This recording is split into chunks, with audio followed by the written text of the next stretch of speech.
There have been some recent developments in Florida's land trust law that are giving valuable benefits to Florida's investors.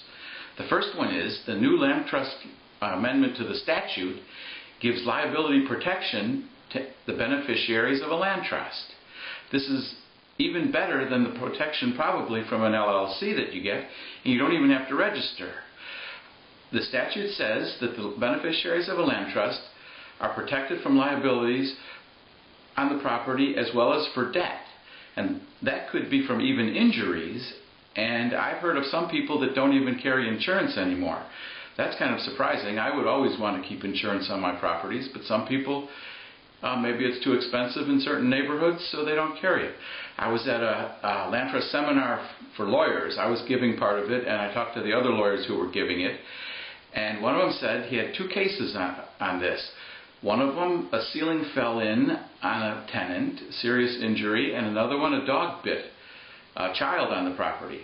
And the trustee got a phone call from one of those law firms like Morgan & Morgan and said, well, who's your insurance company? And the trustee said, we don't have insurance. He said, you could have the property. It's not much equity in it. There's a mortgage, and you can just have the property because we know this was injury. But they never called back, because they know that the beneficiary of a land trust is protected from liability.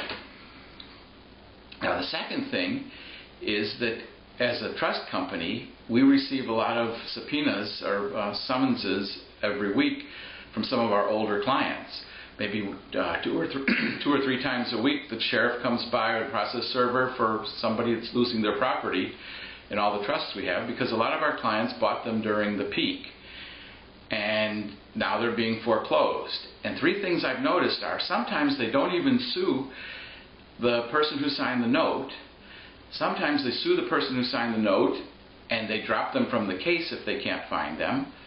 Or sometimes they sue the person who signed the note and then they just can't find them and they just can't get a deficiency judgment, because if you're not served with the papers by the sheriff, you can't get a judgment against you. So these investors, some of our clients have used up their whole savings to pay their mortgages for a year or two now. They have no money left, so they're walking away from these properties. And this is a way to protect themselves from a deficiency judgment. If it's in a land trust, they may not go after a deficiency judgment. Now, I've always paid my bills, and when my mother passed away, she had some credit card bills, and we didn't have to pay them because there was no probate. So there was nothing that the creditors could have gotten. But my sisters and I did sign checks out of my mother's accounts and paid all those credit card bills, just because we were taught that you pay your bills. But for these people now, because of this bubble in the real estate market, some of our client investors are losing everything they had, and maybe they have a little bit left of one house or lot or something that they're trying to protect. And I don't feel sorry for the banks. The banks started this. They created this bubble. They loaned money to people that didn't qualify. They loaned money with no money down, poor appraisals. This whole bubble was caused by these banks being greedy, trying to get big returns, and a lot of innocent investors got caught in this bubble. So we help our clients to protect themselves from deficiency judgments, to protect their other properties, and I don't feel bad about protecting people with in this situation. The banks created it, let them take the losses. The third thing that's happening is people are putting mortgages in land trusts. We had a client that sold a property recently, and instead of her taking back a mortgage, a land trust took it back.